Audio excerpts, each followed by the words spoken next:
Israel ఈ దేశం world map పైన చూస్తే ఇదిగో ఇంత చిన్నగా ఉంటుంది. కానీ జియో పాలిటిక్స్లో వీళ్ళ ఇంపార్టెన్స్ పెద్ద దేశాల కన్నా ఎక్కువగా ఉంటుంది. మీరు నమ్మరు, ఈ ఇజ్రాయిల్ మన దేశంలోని ఒక రాష్ట్రం అంతా కూడా ఉండదు.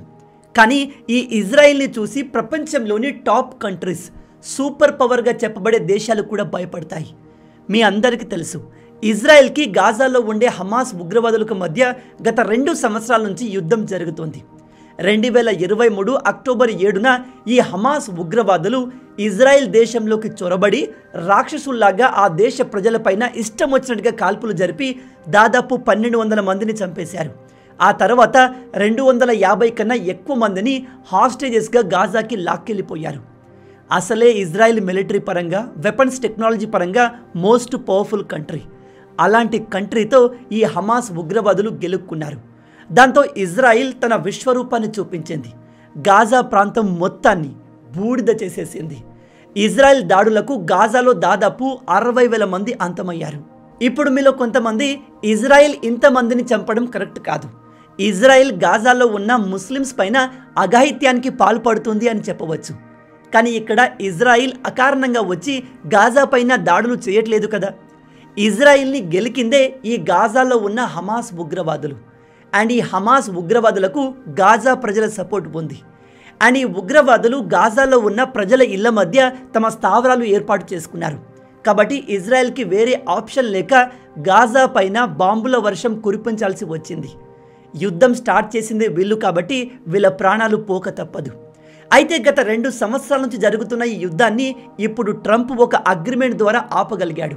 ఈ ట్రంప్ చేసే తిక్క పనుల కారణంగా మనం ఇతన్ని తిడుతూ ఉంటాం, క్రిటిసైజ్ చేస్తూ ఉంటాం.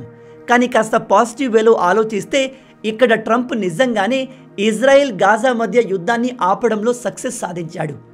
ఈ పీస్ వీళ్ళ మధ్య ఎన్ని రోజులు ఉంటుందో గ్యారంటీగా చెప్పలేం. బట్ యాజ్ ఆఫ్ నౌ వీళ్ళు ఒక పీస్ అగ్రిమెంట్కి ఒప్పుకున్నారు. ఈ పీస్ డీల్ గురించి డీటెయిల్గా మనం ఈ వీడియోలో డిస్కస్ చేశాము. మీకు టైం ఉంటే ఈ వీడియోని చూడండి, చాలా ఇన్ఫర్మేటివ్గా ఉంటుంది. దీని లింక్ కింద డిస్క్రిప్షన్లో ఇస్తాను. అయితే నిన్న ట్రంప్ ఇజ్రాయెల్ గాజా యుద్ధాన్ని ఆపిన సందర్భంగా అమెరికా నుంచి ఇజ్రాయెల్కి వచ్చి అక్కడి నుంచి ఈజిప్ట్లోని ఒక మీటింగ్కి అటెండ్ అయ్యారు. అక్కడ దాదాపు 20 దేశాల లీడర్స్ ఉన్నారు. ఈ మీటింగ్ యొక్క మెయిన్ పర్పస్ ట్రంప్ని పొగడ్డం. ఇతను ఇజ్రాయెల్ గాజా యుద్ధంతో దాదాపు 8 యుద్ధాలు ఆపాను అని తనను తాను గొప్పగా చెప్పుకుంటున్నాడు. ఆ 8 యుద్ధాల సంగతి మనకు తెలియదు కానీ ఇజ్రాయెల్ గాజా యుద్ధాన్ని అయితే ఇప్పటికైతే ఆపగలిగాడు. అయితే ఈ మీటింగ్కి మన మోడీ గారికి కూడా ఇన్విటేషన్ వచ్చింది. కానీ మోడీ గారు చాలా క్లియర్గా రాను అని చెప్పేసి మన దేశం నుంచి ఒక మినిస్టర్ని పంపారు. మోడీ గారు ఈ మీటింగ్కి ఎందుకు వెళ్ళలేదు అంటే, మనం అన్ని దేశాల్లాగా ఆల్తూ ఫాల్తూ మీటింగ్లకు వెళ్ళము. అలా అని ఈ మీటింగ్ని నేను వేస్ట్ అని చెప్పట్లేదు. కానీ ఇజ్రాయెల్ గాజా మధ్య పీస్ ఎన్నటికీ జరగదు. ఒకవేళ అలా జరిగినా అది ఎక్కువ రోజులు ఉండదు అనే విషయం మన భారత్కి, మోడీ గారికి బాగా తెలుసు. అలాంటప్పుడు ఇప్పుడు జరిగిన ఈ టెంపరరీ పీస్ అగ్రిమెంట్ని సెలబ్రేట్ చేసుకోవాల్సిన అవసరం లేదు అనే ఉద్దేశంతో మనం వెళ్ళలేదు. అయితే ఈ మీటింగ్కి పాకిస్తాన్ ప్రైమ్ మినిస్టర్ వెళ్ళాడు. వెళ్ళి ట్రంప్ని తెగ పొగిడాడు. మీరు చెప్తే నమ్మరు, ఈ మీటింగ్లో ట్రంప్ స్టేజ్ పైన మాట్లాడుతూ సడన్గా పాకిస్తాన్ ప్రైమ్ మినిస్టర్ని పిలిచి, నువ్వు నిన్న నన్ను ఏ విధంగా పొగిడావో అలా ఇప్పుడు పొగుడు అని మైక్ ముందుకు తీసుకెళ్లారు. ట్రంప్ అడగడంతో ఈ షెహబాజ్ షరీఫ్ గాడు అతన్ని తెగ పొగిడాడు. ఒక రకంగా ఇక్కడ పాకిస్తాన్ ప్రైమ్ మినిస్టర్ ట్రంప్కి చెంచాలాగా మారాడు. ట్రంప్ తనను తాను పొగుడుకోవడానికి ఈ జోకర్ గాన్ని యూజ్ చేసుకున్నట్టుగా అందరికీ అనిపించింది. కావాలంటే ఆ వీడియో క్లిప్ని మీరు చూడండి.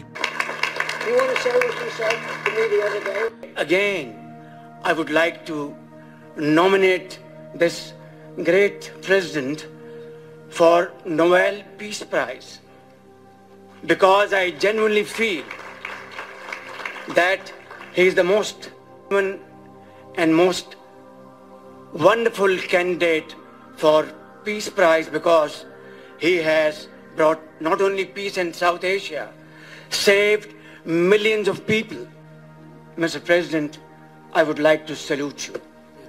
World would always remember you as a man who did everything, went out of the way to stop 7 and today 8 wars. Suffice it to say, had it not been for this gentleman, not only, who knows, India and Pakistan are both nuclear powers. Had he not intervened along with his wonderful team, during those 4 days, the war could have escalated to a level. Who would have lived to tell what happened? నిజం చెప్తున్నాను, ఒక దేశానికి ఇంతకన్నా అవమానం ఇంకోటి ఉండదు. కానీ పాకిస్తాన్ లాంటి ఒక చెత్త కంట్రీకి ఈ అవమానాలు కొత్త కాదు. అయితే నిన్న ఏం జరిగింది అంటే, హమాస్ ఉగ్రవాదులు క్యాప్చర్ చేసిన ఇజ్రాయెల్ హాస్టేజెస్ని రిలీజ్ చేశారు. దాదాపు 48 మంది హాస్టేజెస్ హమాస్ దగ్గర ఉంటే అందులో కేవలం 24 మందిని మాత్రమే రిలీజ్ చేశారు. ఈ 24లో 20 మంది జీవించి ఉన్నారు. 4 శవాల్ని ఇజ్రాయెల్కి రిటర్న్ చేశారు. మరి మిగతా 24 మంది సంగతి ఏమిటంటే, వాళ్ళందరినీ హమాస్ ఉగ్రవాదులు ముందే అంతం చేశారు. హమాస్ ఉగ్రవాదులు ఇజ్రాయెల్కి చెందిన ఈ ప్రజల్ని ఈ విధంగా ఎందుకు కిడ్నాప్ చేశారు అంటే, వీళ్ళకి ఇజ్రాయెల్ పవర్ ఏంటో తెలుసు. ఇజ్రాయెల్ దేశం ఎలాంటిది అంటే, వాళ్ళ దేశ పౌరుల కోసం ఎంత దాగైనా వెళ్తుంది, ఏదైనా చేస్తుంది. ఏదైనా దేశం ఒక్క ఇజ్రాయెల్ పౌరుని చంపితే దానికి బదులుగా వీళ్ళు 1000 మందిని చంపుతారు. అంటే ఇజ్రాయెల్ తమ దేశ ప్రజలకు అంత వాల్యూ ఇస్తుంది. ఈ విషయం హమాస్ ఉగ్రవాదులకు బాగా తెలుసు. అందుకే వాళ్ళు ఇజ్రాయెల్ ప్రజల్ని కిడ్నాప్ చేసి వాళ్ళను తమ దగ్గర హాస్టేజెస్గా పెట్టుకున్నారు. దాంతో ఇజ్రాయెల్ ఎంత కావాలి అనుకున్నా వీళ్ళ స్థావరాలపైన హెవీగా బాంబింగ్ చేయదు. అలా చేస్తే హాస్టేజెస్గా ఉన్న వాళ్ళ పౌరులకు ఏదైనా జరుగుతుంది అని వెనకడుగు వేస్తుంది. ఒకవేళ ఈ హమాస్ ఉగ్రవాదులు కేవలం ఇజ్రాయెల్ పైన దాడి చేసి వెనక్కి పారిపోయి ఉంటే ఈ పాటికి గాజాలో ప్రజెంట్ మిగిలిన ప్రజలు కూడా ఉండేవారు కాదు. అందరినీ ఇజ్రాయెల్ బూడిద చేసేది. అయితే ఇక్కడ మీరందరూ ఆలోచించాల్సిన విషయం ఏమిటంటే, ఇజ్రాయెల్ ఇదిగో ఇక్కడ కనిపిస్తున్న ఈ చిన్న ప్రాంతం మొత్తాన్ని మిసైల్స్, బాంబులు వేసి బూడిద చేసింది. అయినా కూడా ఇందులో ఉన్న హమాస్ ఉగ్రవాదులు ఇంకా బతికే ఉన్నారు. వీళ్ళపైన ఇజ్రాయెల్ ఫుల్ ఫ్లెడ్జ్గా బాంబులు వేయలేకపోతుంది. వాళ్ళను కంప్లీట్గా అంతం చేయలేకపోతుంది. అమెరికా అండ్ ఇజ్రాయెల్ కలిసి ఎన్నిసార్లు ఈ హమాస్కి వార్నింగ్ ఇచ్చినా వాళ్ళు హాస్టేజెస్ని రిలీజ్ చేయలేదు. ఎందుకంటే రిలీజ్ చేసిన నెక్స్ట్ మినిటే ఇజ్రాయెల్ వీళ్ళందరినీ బూడిద చేసేస్తుంది. మరి అలాంటిది ఇప్పుడు ఎందుకు హమాస్ ఇజ్రాయెల్కి లొంగి వాళ్ళ హాస్టేజెస్ని రిలీజ్ చేసింది? దీని వెనక ఒక మాస్టర్ ప్లాన్ ఉంది. ఆ ప్లాన్ కోసం ఇజ్రాయెల్ అమెరికా ప్రెసిడెంట్ అయిన ట్రంప్ని వాడుకుంది. ప్రజెంట్ ట్రంప్ మీడియా ముందుకు వచ్చి ఈ యుద్ధాన్ని నేనే ఆపాను అని గొప్పగా చెప్పుకుంటున్నాడు. కానీ దీని వెనకాల ఇజ్రాయెల్ ఇంటెలిజెన్స్ ఏజెన్సీ అయిన మోసాద్ మాస్టర్ ప్లాన్ దాగి ఉంది. ఈ వీడియో చూస్తున్న మీ అందరికీ చెప్తున్నాను, జియో పాలిటిక్స్లో ఏది కూడా కారణం లేకుండా జరగదు. ప్రతి ఈవెంట్ ఒకదాంతో ఒకటి ఇంటర్లింక్ అయి ఉంటుంది. ఈ ఇజ్రాయెల్ హమాస్ దగ్గర ఉన్న తమ ప్రజల్ని కాపాడడానికి ఎంత పెద్ద గేమ్ ఆడిందో క్లియర్గా చెప్తాను, జాగ్రత్తగా వినండి. ఇది మొత్తం విన్నాక మీరు ఇజ్రాయెల్ ఈ లెవెల్లో ప్లాన్ చేస్తుందా, మోసాద్ ఇంత ముందు చూపుతో ఉంటుందా అని ఆశ్చర్యపోతారు. హమాస్ హాస్టేజెస్ని రిలీజ్ చేయాల్సిందిగా ముందు ఇజ్రాయెల్ వార్నింగ్ ఇచ్చింది. దానికి ఈ ఉగ్రవాదులు వినలేదు. ఆ తర్వాత అమెరికాతో వార్నింగ్ ఇప్పించారు. అయినా కూడా హమాస్ ఉగ్రవాదులు వినలేదు. దాంతో ఇజ్రాయెల్ గాజా పైన విపరీతంగా బాంబుల వర్షం కురిపించింది. అక్కడ ఉన్న దాదాపు 60,000 మందిని అంతం చేసింది. అయినా కూడా హమాస్ హాస్టేజెస్ని రిలీజ్ చేయలేదు. ఇక తమ ప్రజల్ని ఎలా కాపాడాలో బాగా ఆలోచించి ఇజ్రాయెల్ ఇంటెలిజెన్స్ ఏజెన్సీ అయిన మోసాద్ ఒక మాస్టర్ ప్లాన్ వేసింది. దానికోసం వీళ్ళు ఏకంగా ట్రంప్నే వాడుకున్నారు. ఈ విషయాన్ని ట్రంప్ కూడా రియలైజ్ కాలేకపోతున్నాడు. మీరు ట్రంప్ని క్లియర్గా గమనించండి. ప్రజెంట్ అతనికి ఏం కావాలి? నోబెల్ పీస్ ప్రైజ్ కావాలి. అఫ్కోర్స్ అది అతనికి ఈసారి దొరకలేదు. తర్వాత ట్రంప్కి పొగడ్తలు అంటే చాలా ఇష్టం. ట్రంప్ని గ్రేట్గా చూపించడం అంటే అతనికి బాగా ఇష్టం. దాన్ని మోసాద్ టార్గెట్ చేసింది. ఈ హమాస్ ఉగ్రవాదులకు మేజర్గా సపోర్ట్ను ఇచ్చే వాళ్ళ లీడర్స్ అందరూ కూడా ఈ మిడిల్ ఈస్ట్లో ఉన్న ముస్లిం కంట్రీస్లో ఉంటారు. అక్కడి నుంచే వీళ్లకు కావాల్సిన డబ్బు, వెపన్స్ వస్తాయి. ఈ హమాస్ ఉగ్రవాదులు ఎవరు చెప్పినా వినరు, కానీ ఇస్లామిక్ దేశాల లీడర్లు చెబితే వింటారు. అయితే ఈ మిడిల్ ఈస్ట్లో ఉన్న అన్ని దేశాలు ముస్లిం దేశాలే అయినప్పటికీ వీళ్లకు కూడా ఒకరంటే ఒకరికి పడదు. ఎందుకంటే వీళ్ళలో కూడా డిఫరెంట్ కులాలు, టైప్స్ ఆఫ్ ముస్లిమ్స్ ఉన్నారు. ఉదాహరణకి షియా అండ్ సున్నీ ముస్లింలు, వీళ్లకు అస్సలు పడదు. ఎగ్జాంపుల్, ఇరాన్లో ఉండేది షియా ముస్లింలు, సౌదీ అరేబియాలో ఉండేది సున్నీ ముస్లింలు. ఈ రెండు దేశాలకు అస్సలు పడదు. అయితే మిడిల్ ఈస్ట్లో ఒక దేశం ఉంది, దాని పేరు ఖతర్. ఈ ఒక్క దేశం మిడిల్ ఈస్ట్లో ఉన్న అన్ని దేశాలతో మంచి రిలేషన్ని కలిగి ఉంది. ముస్లిం దేశాల మధ్య ఏ గొడవ వచ్చినా దాని పంచాయతీ ఖాతర్లో జరుగుతుంది. అక్కడే రెండు పార్టీలు కూర్చొని ఒక అగ్రిమెంట్ని చేసుకుంటాయి. మీరు నమ్మరు, అమెరికా తాలిబాన్ మధ్య పీస్ అగ్రిమెంట్స్ కూడా ఈ ఖాతర్లోనే జరిగాయి. ఓవరాల్గా చెప్పేది ఏమిటంటే ఖాతర్ దేశం మిగతా అన్ని ముస్లిం దేశాలతో మంచి రిలేషన్ని కలిగి ఉంది. వీళ్ళు చెబితే అన్ని దేశాలు వింటాయి. మేజర్గా వీళ్ళు చెబితే హమాస్ ఉగ్రవాదులు కూడా వింటారు. అందుకే ఇజ్రాయిల్ ఈ ఖాతర్ని టార్గెట్ చేసింది. సెప్టెంబర్ 9, 2025 అంటే last month Israel Air Force Qatar capital అయిన దోహా పైన దాడి చేసింది. ఇజ్రాయెల్ దాడిని చూసి ఖాతర్ దేశం భయపడిపోయింది. నిజానికి ఖాతర్ దేశానికి సెక్యూరిటీ ప్రొవైడ్ చేసేది అమెరికా. అందుకే ఖాతర్ వెంటనే పరిగెత్తుకుంటూ అమెరికా దగ్గరకు వెళ్ళింది. ఇజ్రాయెల్ మా పైన ఎందుకు దాడి చేసింది, ఇలా దాడి చేయడం కరెక్ట్ కాదు అంటూ సీరియస్ అయింది. అప్పుడు ఇజ్రాయెల్ ఏమని చెప్పిందో తెలుసా?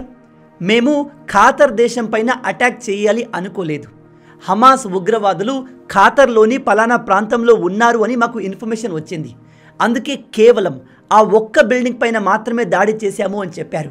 అలాగే కేవలం ఖాతర్ పైనే కాదు, హమాస్ ఉగ్రవాదులు ఎక్కడ ఉన్నా, ఏ దేశంలో ఉన్నా అక్కడికి వచ్చి మేము దాడి చేస్తాము అని వార్నింగ్ ఇచ్చారు. ఈ వార్నింగ్కి ఖాతర్ మాత్రమే కాదు, ఈ మిడిల్ ఈస్ట్లో ఉన్న ఇస్లామిక్ దేశాలన్నీ వణికిపోయాయి. ఎందుకంటే ఇజ్రాయెల్ దాడి మామూలుగా ఉండదు. పైగా వాళ్ళు హమాస్ ఉగ్రవాదులు ఎక్కడ ఉంటే అక్కడికి వచ్చి దాడి చేస్తాము అంటున్నారు.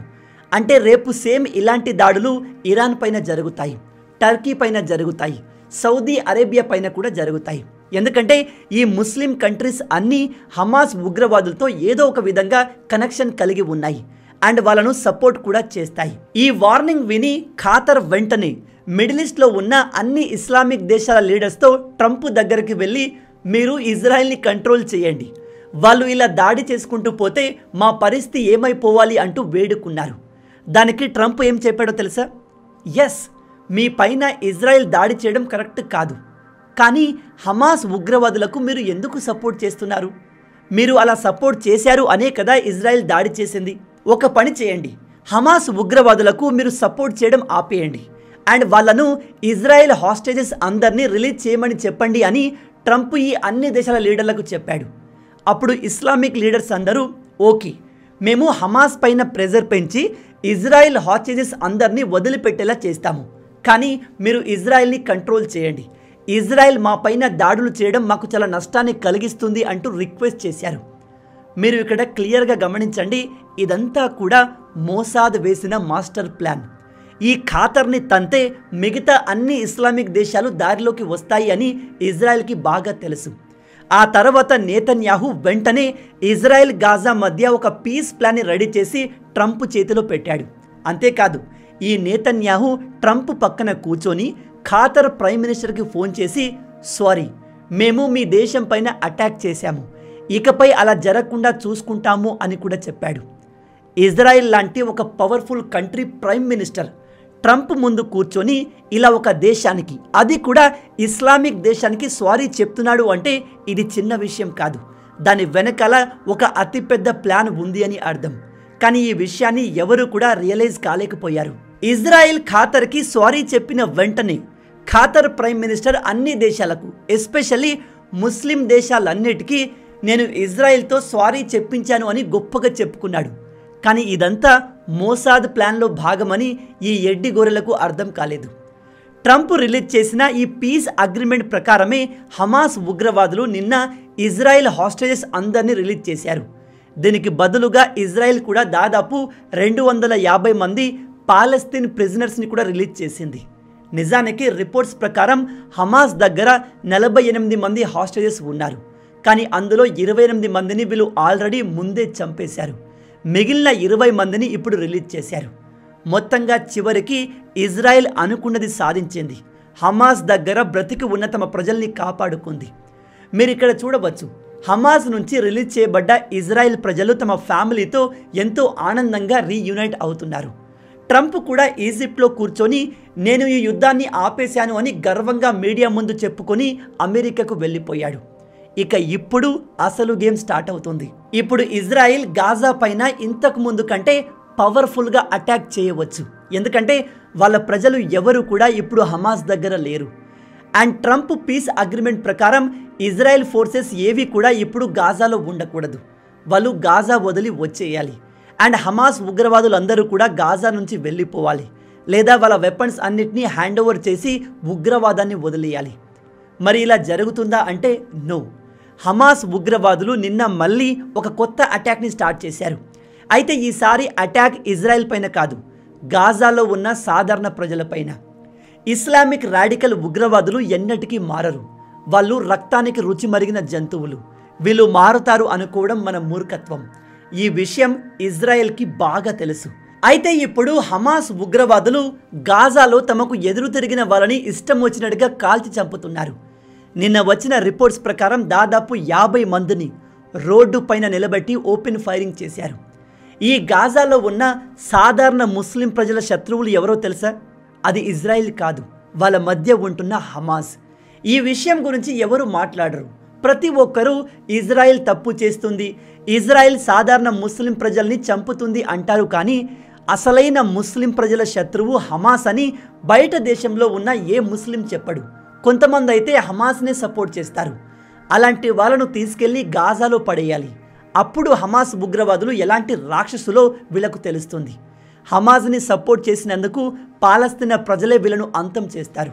ఎనీవే, మొత్తంగా ఇజ్రాయెల్ ఇంటెలిజెన్స్ ఏజెన్సీ అయిన మోసాద్ చాలా ముందు చూపుతో మాస్టర్ ప్లాన్ వేసి ఖాతర్ పైన దాడి చేసి ట్రంప్ను ఉపయోగించి హమాస్ దగ్గర ఉన్న తమ ప్రజల్ని విడిపించుకుంది. ఇక ఇప్పుడు హమాస్ వెపన్స్ అన్నిటిని వదిలేసి లొంగిపోయి ఉగ్రవాదాన్ని వదిలేయాలి. అప్పుడే గాజా ప్రాంతంలో పీస్ ఎస్టాబ్లిష్ అవుతుంది. కానీ వీళ్ళు అలా చేసేలా కనిపించట్లేదు. నిన్న ట్రంప్ పీస్ మీటింగ్ని కంప్లీట్ చేసి వెళ్ళిపోయిన తర్వాత హమాస్ గాజాలో మరో మారణ హోమాన్ని స్టార్ట్ చేసింది. అంటే హమాస్ ఒక రకంగా ట్రంప్ పీస్ అగ్రిమెంట్ని వైలేట్ చేసింది. ఈ అగ్రిమెంట్లో ఇంకో పాయింట్ ఉంది. ఒకవేళ హమాస్ ఉగ్రవాదులు ఈ అగ్రిమెంట్లో మెన్షన్ చేసిన రూల్స్కి ఒప్పుకోకపోతే ఇజ్రాయిల్ తన స్టైల్లో వీళ్ళను ఎండ్ చేస్తుంది. ఈ హమాస్ ట్రంప్ రూల్స్కి ఒప్పుకోదు అని ఇజ్రాయిల్కి ముందే తెలుసు. అందుకే ఇప్పుడు ఇజ్రాయిల్ హమాస్ని కూకటి వేళ్లతో సహా కంప్లీట్గా డిస్ట్రాయ్ చేయడానికి రెడీ అవుతుంది. ప్రజెంట్ గాజాలో పర్మనెంట్గా పీస్ ఎస్టాబ్లిష్ అవ్వాలి అంటే ఒకటి, హమాస్ని కంప్లీట్గా డిస్ట్రాయ్ చేయాలి. అక్కడ ఒక్క ఉగ్రవాది లేకుండా వాళ్ళను అంతం చేయాలి, లేదా ఇజ్రాయెల్ దేశం లేకుండా చేయాలి. ఇజ్రాయెల్ని టచ్ చేసేంత సీన్ ఎవ్వడికి లేదు. కాబట్టి హమాస్ని అంతం చేస్తే గానీ ఈ ప్రాంతంలో పీస్ ఎస్టాబ్లిష్ కాదు. ఈ విషయం మన భారత్కి మోడీ గారికి ముందే తెలుసు. అందుకే ఈ ట్రంప్ ఏర్పాటు చేసిన ఈజిప్ట్ పీస్ సమ్మిట్కి మోడీ గారు వెళ్ళలేదు. ఈ హోల్ ఇన్సిడెంట్ గురించి మీరేమనుకుంటున్నారు? ఇప్పుడు గాజాలో పీస్ ఎస్టాబ్లిష్ అవుతుంది అని మీరు అనుకుంటున్నారా? లేదా ఇజ్రాయిల్ గాజాలో ఉన్న హమాస్ మొత్తాన్ని సర్వనాశనం చేసి ఈ గాజాని పూర్తిగా బూడిద చేసి అక్కడ ఒక కొత్త సిటీని ఏర్పాటు చేయడానికి ఈ భూమి మొత్తాన్ని అమెరికాకి అంటే ట్రంప్కి అప్పజెప్తుందా? ఎందుకంటే ట్రంప్ ఎప్పటి నుంచో గాజా కావాలి అని కోరుకుంటున్నాడు. అక్కడి ప్రజల్ని కాపాడడానికి కాదు, అక్కడ ఉన్న ముస్లిం ప్రజలందరినీ తరిమేసి ఆ ప్రాంతంలో ఒక అతిపెద్ద అడ్వాన్స్ ఫ్యూచరిస్టిక్ సిటీ కట్టాలి అనుకుంటున్నాడు. బహుశా ఇది మొత్తం కూడా ట్రంప్ అండ్ నేతన్యాహు కలిసి గాజా భూమి కోసం ఆడిన గేమ్ కూడా కావచ్చు. మొత్తంగా వీళ్ళిద్దరూ కలిసి మిడిల్ ఈస్ట్లో ఉన్న ఇస్లామిక్ దేశాల లీడర్స్ అందరినీ ఎర్రిపప్పల్ని చేశారు. చివరికి హమాస్ కూడా వీళ్ళ ముందు లొంగేలాగా వాళ్ళ కండిషన్స్కి ఒప్పుకునేలాగా చేశారు. ఇకపై గాజాలో పరిస్థితులు, అక్కడ ప్రజల భవిష్యత్తు ఎలా ఉండబోతుంది? మీ ఆలోచనల్ని కింద కామెంట్లో చెప్పండి. ఈ మొత్తం వీడియోకి మోరల్ ఆఫ్ ది స్టోరీ ఏంటంటే ఇజ్రాయిల్తో పెట్టుకోవద్దు అండ్ ఎట్టి పరిస్థితుల్లో మోసాద్ టార్గెట్లోకి వెళ్ళకూడదు. వెళ్ళారా అది ఎంత పెద్ద దేశమైనా ఎంత కరుడుగట్టిన ఉగ్రవాదైనా అంతం కాక తప్పదు. మొత్తంగా ఇవే ఈ వీడియోకి సంబంధించిన పూర్తి విషయాలు. ఈ వీడియో మీకు నచ్చింది అనుకుంటున్నాను. నచ్చితే అలా ఊరికే చూసి వెళ్ళిపోకుండా వీడియోని లైక్ చేయండి. రాబోయే వీడియోలో ఇంకో ఇంట్రెస్టింగ్ టాపిక్తో మళ్ళీ కలుద్దాం. అంటిల్ దెన్, జై హింద్ అండ్ జై భారత్.